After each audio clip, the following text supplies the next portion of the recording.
Sud Radio, c'est ça la France.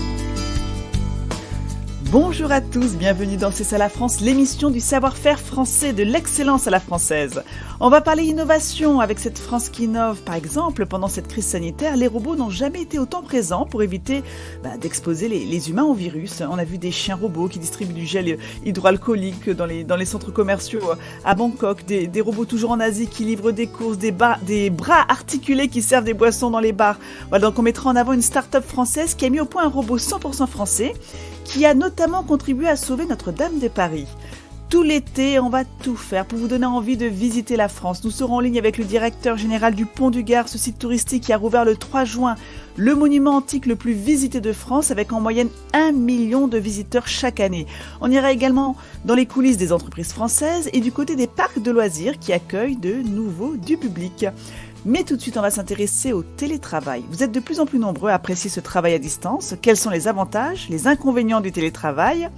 Est-ce que tout cela va nous amener à réinventer la vie de bureau ? À quoi ressembleront les bureaux de demain ? On en parle dans quelques minutes. Juste avant, on va retrouver Thibaut, notre French Trotter. Sud Radio, c'est ça la France, avec Thibaut, le French Trotter. Thibaut qui a quitté, je crois, son sud-ouest. Bonjour Thibaut. Bonjour Nathalie. Bah oui, j'ai quitté le sud-ouest. J'ai fini par bouger. Voilà, j'ai fini par bouger. Alors vous êtes où Thibaut ? Je suis à Paris et j'en ai profité. Alors qu'est-ce qu'on va voir avec vous aujourd'hui ? Qu'est-ce qu'on va découvrir ? Je suis allé me balader sur les Champs-Élysées parce que c'est là qu'a été inauguré en mars dernier l'un des tout derniers cafés joyeux. C'était d'ailleurs en présence du président de la République. Alors, je ne sais pas si vous connaissez les cafés joyeux. Vous connaissez les cafés joyeux Très bien, Nathalie ? je vois très très bien. Voilà, on rappelle que c'est une chaîne de cafés-restaurants qui donne du travail à des personnes en situation de handicap mental. Voilà, on ira se balader on découvrira ça avec vous, donc vous serez en immersion là-bas. Exactement. Bon, c'est parfait. Merci beaucoup Thibaut, donc on se retrouve tout à l'heure. On se retrouve tout à l'heure, si vous voulez bien. Allez, il est temps de découvrir notre première invitée dans C'est ça la France. Sud Radio, c'est ça la France.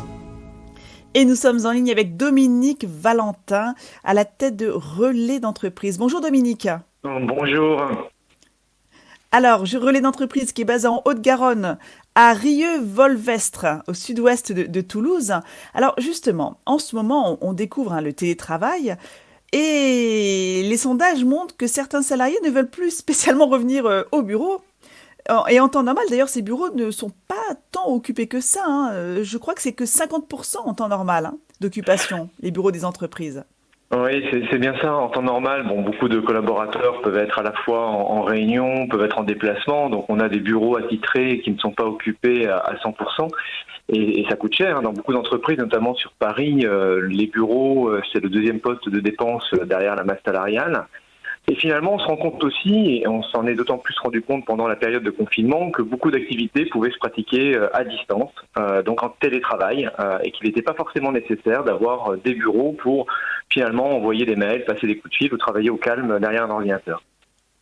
Alors justement, vous avez eu cette idée avec Relais d'entreprise de proposer du coworking, des espaces périurbains. L'idée, c'est vraiment de ne pas être dans la ville. On a considéré que les déplacements les plus rapides, les moins polluants, les moins coûteux, les moins fatigants étaient ceux qu'on ne faisait pas. Donc depuis un peu plus de 8 ans, Relais d'entreprise déploie partout en France. C'est vrai que nous sommes nés en Haute-Garonne, vraiment dans un territoire très très agréable, dans les piémonts des Pyrénées. Mais on a déployé ces espaces de travail à usage flexible, alors qu'on appelle tiers-lieux d'activité, qu'on appelle coworking. Ce sont tout simplement des bureaux qui sont proches du domicile pour pouvoir justement travailler à distance, mais pas forcément à domicile, puisqu'on a pu se rendre compte également pendant la période de confinement que le télétravail avec les enfants dans la maison ou dans une pièce n'est pas forcément configuré pour être une pièce de travail. Le mélange vie privée et vie professionnelle, c'est pas évident, effectivement. Donc voilà, et puis on a voulu surtout qu'il y ait du lien social, c'est-à-dire qu'on a souvent, on a l'habitude de dire qu'on a recréé les lavoirs numériques des temps modernes, ces lieux où on allait avant laver son linge, et puis ça permettait aussi de créer du lien entre les habitants d'un village. Là, nous, on a créé des relais d'entreprise. Alors, c'est pour ça qu'il y a un S aussi à entreprise, c'est que ce sont des relais pour les salariés, les actifs des entreprises qui veulent s'affranchir de déplacements domicile-travail, tout en ayant quand même du lien social.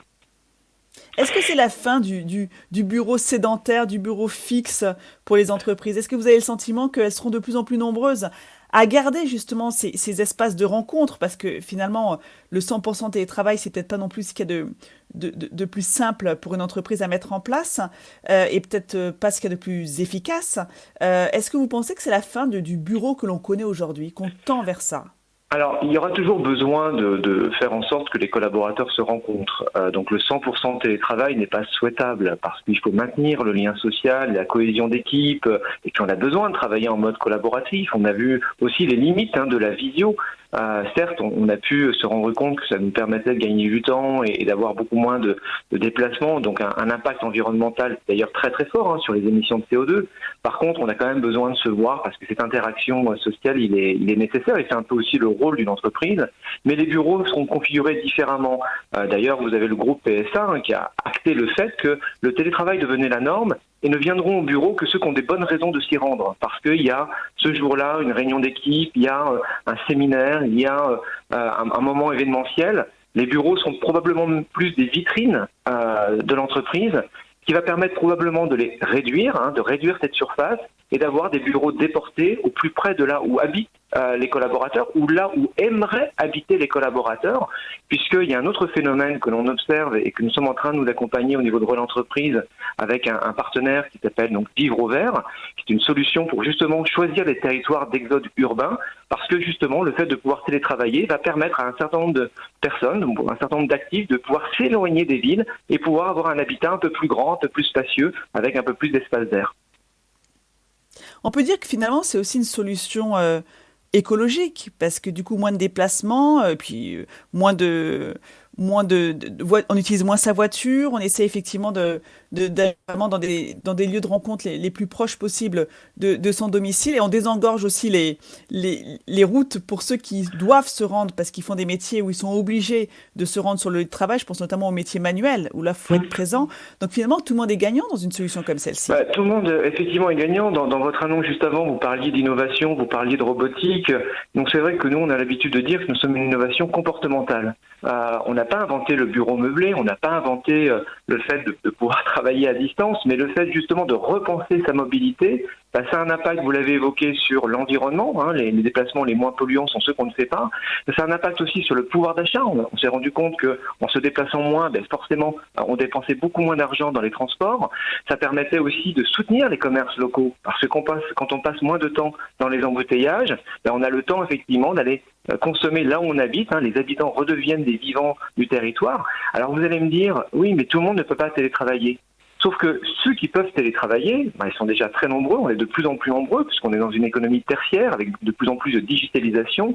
Et le fait qu'un maximum d'actifs télétravaillent, ça va libérer les rocades, donc les rocades seront beaucoup plus fluides pour ceux qui doivent s'y rendre. Ça va permettre aussi aux transports en commun d'être beaucoup plus agréable parce que beaucoup moins bondé aux heures de pointe. Et puis si on a ce phénomène d'exode urbain qui s'intensifie, qu'on a un peu moins de monde dans les villes, on y aura probablement moins de pression immobilière dans les villes et ceux qui doivent y travailler pourront peut-être plus facilement se loger. Donc vous voyez, effectivement, tout le monde est gagnant. Il y a effectivement beaucoup d'avantages. Alors, vous avez évoqué tout à l'heure ce concept, cette plateforme que vous avez mis en place pendant le confinement, Vivre au Vert. Est-ce que vous pouvez nous en dire un peu plus, justement ?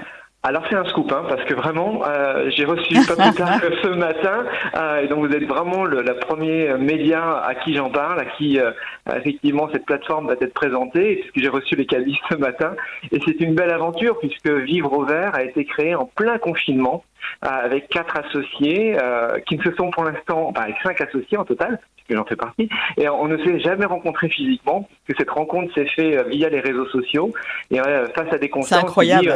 Ouais, c'est une belle aventure, et il nous tarde à un moment ou de nous voir physiquement, sauf qu'il y en a un qui est basé aux Comores, il y en a un qui est dans le bout de la France, qui est sur Metz, et donc on a fait beaucoup de visio pour préparer cette plateforme, qui va fonctionner tout simplement comme un outil d'aide à la décision quant au choix d'un territoire d'exode, puisque suivant un certain nombre de critères géographiques, de température, de pluviométrie, d'éloignement à Paris, de prix moyen du mètre carré, d'éloignement d'un lycée, d'un collège, ça va permettre de faire ressortir les territoires en France, en toute objectivité, qui correspondent à 100% des critères, et donc avec un système de petit quadrillage de 5 km par 5 km, qui lorsqu'ils sont en vert, ça veut dire que tous les critères sont réunis. Si un critère manque, le carré devient jaune, et s'il y a 2 critères qui manquent, le carré devient orange. Et si vous cliquez sur un carré vert, vous aurez des biens immobiliers à vendre qui apparaîtront sur cette plateforme. Notre slogan, c'est choisir le lieu avant le bien. Donc c'est le lieu avant le bien pour éviter que ces candidats à l'Exode, ils sont très nombreux au niveau de l'Île-de-France, beaucoup de cadres souhaitent quitter cette promiscuité, cette pression. Quelles sont leurs motivations, justement? Les motivations principales de ces candidats à l'Exode? Plus de verdure, plus d'espace, moins de confinement dans des logements exigus, moins de pollution, moins de vie stressante. 85% des Français, quand vous les interrogez, estiment que c'est à la campagne qui fait bon vivre, pour supporter la canicule, pour avoir accès à des produits locaux de qualité. Et vous allez me dire, oui, mais la culture, dans tout ça, on ne peut pas avoir accès à la culture, ce qui est faux. On a, nous, un partenariat avec un concept qui s'appelle Microfolie. Vous avez 19 musées parisiens qui sont aujourd'hui en capacité de se déployer en milieu rural avec des concepts de vidéoprojecteurs haute définition, de casque réalité augmentée, enfin un casque de réalité virtuelle, pardon, et vous pouvez comme ça visiter le château de Versailles, le Louvre, en étant à Carignan dans les Ardennes, en étant un peu partout en France, puisqu'ils en ont déjà 84, ils veulent en avoir 1000. Donc la culture s'invite en milieu rural, l'éducation s'invite en milieu rural également, puisque vous avez le concept des campus connectés, vous avez également la télémédecine. Donc aujourd'hui, on se rend compte que... le numérique permet beaucoup de choses à vous écouter finalement. Le numérique, comme à son temps, dans son temps, avec l'adduction d'eau qui avait permis au village de s'élargir au-delà de la fontaine centrale, qui était le point d'eau où on allait se ravitailler, là, le numérique permet de déployer beaucoup plus d'activités, beaucoup plus de services. Et il est plus facile aujourd'hui de faire venir les services aux citoyens plutôt que de demander aux citoyens de se déplacer vers les services. Et ça, ce qui va permettre de contribuer au rééquilibrage des territoires dont on a sacrément besoin. C'est ce que j'allais dire, redorer l'image de certains lieux qui sont un peu dégradés, quoi. En fait, il y a déjà des territoires qui ont un déficit d'image. Moi, je suis originaire des Ardennes, je suis originaire d'un village que je vais citer, ça fera plaisir aux élus de ce village, donc un village qui s'appelle Novion-Porcien, entre Rethel et Charleville, dans les Ardennes. C'est un territoire qui est agréable parce qu'on a de l'espace vert, l'immobilier est très attractif, et pour le prix d'un appartement de 20 ou 30 mètres carrés à Paris, vous pouvez avoir une très très belle maison de 120 à 130 mètres carrés avec un jardin, avec des poules, et vous êtes à 2 heures de Paris. Donc celui qui aujourd'hui va télétravailler... Et vous pouvez être en plus dans la forêt. Voilà, et vous pouvez aller courir, comme moi ce matin je suis allé courir, c'est très très agréable au milieu des bois et d'autres. Mais vous pouvez aujourd'hui avec le télétravail, lorsque vous allez télétravailler 2 à 3 jours par semaine, vous vous dites, oui, 1 fois, 2 fois par semaine, je vais peut-être me lever à 5 heures du matin ou 6 heures du matin pour prendre le premier train pour arriver gare de l'Est à 8h, 8h30. Et puis effectivement, je vais faire ma journée, je vais repartir le soir. Bon, peut-être que je vais rentrer, il va être 20h. Mais les 3 autres jours de la semaine, je vais être à 5 minutes d'un relais d'entreprise. Et je vais pouvoir comme ça avoir une très belle maison, travailler à distance, mais en ayant du lien social et avoir un pouvoir d'achat sans aucune commune mesure. Et ce pouvoir d'achat... À mon avis, Dominique Valentin... Oui. Beaucoup d'auditeurs qui nous ont écoutés auront envie d'aller faire un petit tour sur les relais d'entreprise ou bien sur le site de Vivre au Vert, parce que ça donne vraiment envie justement de pouvoir en profiter, d'en parler même à ses employeurs pour pouvoir se délocaliser le plus rapidement au Vert. Merci beaucoup Dominique Valentin pour votre témoignage. Merci à vous, à très bientôt. Au revoir. Et je vous souhaite un très très bon dimanche. Et on va se quitter dans une petite poignée de secondes et on se retrouve juste après pour continuer justement d'évoquer toutes ces opportunités que l'on peut avoir dans les territoires et toutes ces plateformes, ces initiatives qui permettent justement de revaloriser ces territoires. À tout de suite. Sud Radio, c'est ça la France. Bonjour à ceux qui nous rejoignent dans C'est ça la France, où on met en avant depuis ce matin justement toutes ces plateformes qui sont là pour revaloriser les territoires. Et on continue justement notre petit voyage dans C'est ça la France. Sud Radio, c'est ça la France. Avec notre invitée Julie Lévesque de Commune Opportunité. Bonjour Julie. Bonjour Nathalie. Alors, on était en ligne juste avant vous avec Dominique Valentin, que vous connaissez, je crois, de Relais d'entreprise. Tout à fait.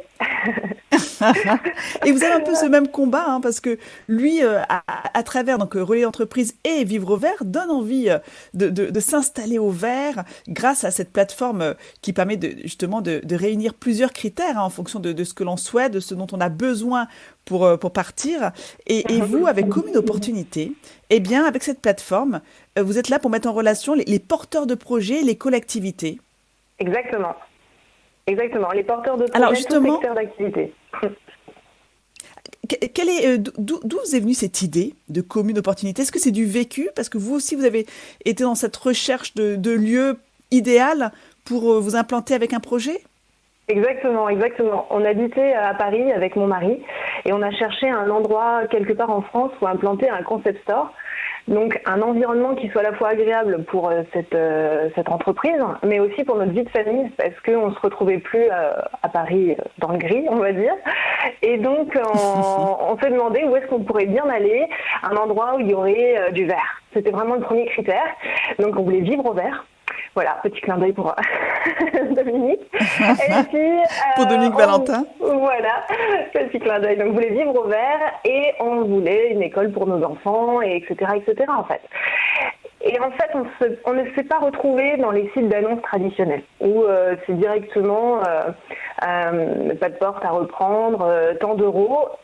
Nous, c'est pas ça qu'on gagne. Nous, ce qu'on voulait, c'était un environnement, c'était s'intégrer dans un tissu économique existant, pouvoir vivre de notre entreprise, certes, mais on n'était pas là, on n'avait pas la vision de faire fortune par ce biais-là. On voulait vivre de notre activité, simplement, tout en ayant un cadre de vie confortable. Et on n'a pas trouvé de site où on retrouvait cette ambiance-là. Et c'est là où l'idée est venue mais si on inversait le sujet, si un porteur de projet pouvait présenter son projet et que ce soit la commune qui viendrait à elle en disant « mais moi, votre projet, il m'intéresse parce que dans mon centre-ville ou dans mon centre-bourg, ben justement, j'ai un commerce à reprendre ou j'ai un commerce à recréer ou justement, le médecin part à sa retraite ou justement, ben, j'ai un relais d'entreprise et on pourrait y faire quelque chose. » Voilà, c'était cette idée. Donc ça fonctionne comme ça. Ce sont les communes qui font appel, enfin qui vont piocher en fonction des différents projets, appeler pour dire bah voilà, il nous manque ça chez nous, on a besoin on a un déficit de commerce dans tel domaine, dans tel secteur d'activité, ou ça se fait dans les deux sens aussi, les porteurs de projets vont, d'accord. Ça se fait dans les deux sens. D'accord, donc les communes peuvent elles aussi faire part de ce qui manque, de ce qui leur manque dans les déficits de commerce. Exactement. Et en fait, il faut imaginer un vrai site de rencontre où on a le porteur de projet donc qui s'inscrit d'un côté et qui du coup va pouvoir poster donc son envie entrepreneuriale, son souhait de domiciliation. Est-ce que c'est plutôt dans telle région, dans tel département, voilà. Il peut en renseigner plusieurs. Il peut donner aussi son timing. C'est voilà, je suis encore en entreprise ou je suis actuellement en formation ou le temps de m'organiser, ce sera dans 6 mois, dans 1 an. Voilà, il peut préciser ce genre d'éléments, s'il est déjà accompagné également. Et face à lui, il a donc des territoires qui se présentent, donc déjà qui peuvent présenter leur cadre de vie. Et lié à cette page territoire, il va y avoir donc leurs opportunités. Et donc ensuite, les territoires vont pouvoir contacter les porteurs de projets sur base de leur fiche projet, de même que les porteurs de projets vont pouvoir contacter les territoires sur base de leur fiche territoire ou de leurs annonces postées sur le site. Ouais. Non, mais c'est une idée ingénieuse parce que et du coup les communes elles jouent vraiment le jeu. Est-ce qu'elles sont prêtes à aider, à bien accueillir, à prendre parfois des risques pour aider à ce qu'une entreprise s'installe sur leur terre? Alors, je pense qu'effectivement il y a des communes qui sont extrêmement proactives et justement c'est elles qu'on voulait outiller en fait, qu'on aimerait accompagner avec notre site. Comme une opportunité, effectivement. Après, je ne vous cache pas qu'il y a les réalités du calendrier électoral, forcément, aujourd'hui, on en parle. Donc, il y a ces réalités-là. Mais non, il y a des vraies possibilités dans les territoires, il y a des vraies envies. Et je pense qu'il faut juste simplifier, fluidifier ces rencontres. Et voilà, c'est ce qu'on essaye de faire à notre mesure. Oui, c'est ça, parce que pour les entreprises qui s'installent, j'imagine que certaines d'entre elles espèrent avoir quelques garanties, se sentir soutenues pour réussir justement. C'est pas toujours évident de s'implanter dans un territoire qu'on ne connaît pas en plus parfois. Ah bah oui, non mais c'est ça qui est très particulier. C'est ça qui est très particulier. Mais justement, avec Commune Opportunité, nous, ce que l'on propose aux porteurs de projets, c'est de rencontrer leur premier partenaire. Et quel est le premier partenaire d'un entrepreneur, quel que soit le domaine d'activité, que ce soit un médecin, que ce soit un commerçant, un artisan?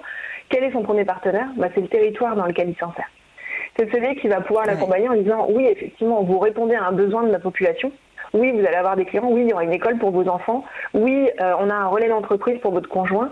Oui, on a, etc., etc. » Et qui va pouvoir aussi identifier en fonction de l'avancement du projet de l'entrepreneur. Donc là, il faudrait que vous rencontriez plutôt le réseau initiative chez nous, plutôt que vous alliez vers la CCI, plutôt que vous alliez, etc. Et plutôt que de perdre du temps à rencontrer tous les acteurs des différents territoires où l'on pourrait éventuellement envisager de s'installer. Non, on rencontre le territoire. Une fois qu'on confirme notre intérêt pour le territoire nous indique nos bons interlocuteurs. Et on gagne un temps fou.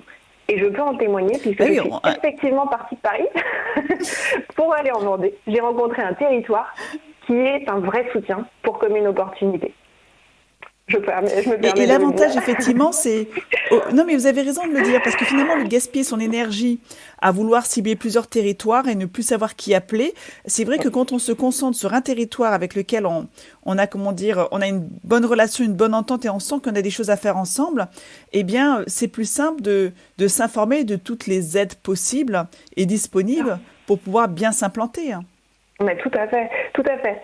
Et j'ai envie de dire, au-delà, dans les projets qui sont publiés sur Commune Opportunité et ceux qu'on souhaite accompagner, on a des porteurs de projets qui effectivement ont une idée première, mais qui clairement dans leur fiche évoquent le fait qu'ils souhaitent le compléter, qu'ils souhaitent le développer en cohérence avec le tissu économique dans lequel ils vont s'insérer. Donc ils vont faire ce travail avec le territoire. Donc par exemple sur le site, on a un projet de ferme en permaculture. Ok, donc ça c'est le noyau. C'est un projet de reconversion en plus. C'est une personne qui après 30 ans dans l'informatique souhaite maintenant vivre enfin sa passion et donc créer sa ferme de permaculture ou en reprendre une. Très bien. Mais à partir de ce noyau-là, elle voudrait voir avec sa future commune d'implantation s'ils auraient besoin, par exemple, d'une nouvelle offre de salon de thé, un endroit où les gens pourraient se rencontrer. Bien sûr. Ou est-ce que ce serait plutôt un besoin de chambre d'hôte? Ou est-ce que ce serait plutôt un besoin d'activité pour les enfants le mercredi après-midi? Et en fonction du territoire dans lequel elle va s'implanter, elle va pouvoir approfondir son projet dans telle ou telle direction. Et c'est ça qui est super intéressant. Ouais. Non, mais c'est passionnant de vous écouter. Entre vous et Dominique, c'est vrai qu'on n'a qu'une envie, c'est de partir, mais de partir en s'organisant. Et c'est une manière aussi finalement de rééquilibrer, comme on le disait tout à l'heure, les territoires et notamment ceux qui souffrent d'un déficit d'image. Merci Julie Lévesque pour votre témoignage. Je rappelle que vous êtes à la tête de Commune Opportunité pour ceux qui nous écoutent et qui auraient envie justement d'être mis en relation avec une collectivité pour développer un projet. Merci pour votre témoignage, Julie. Je vous souhaite un bon dimanche. Bon dimanche à vous. Au revoir. Allez, on va se quitter une poignée de secondes et on se retrouve juste après.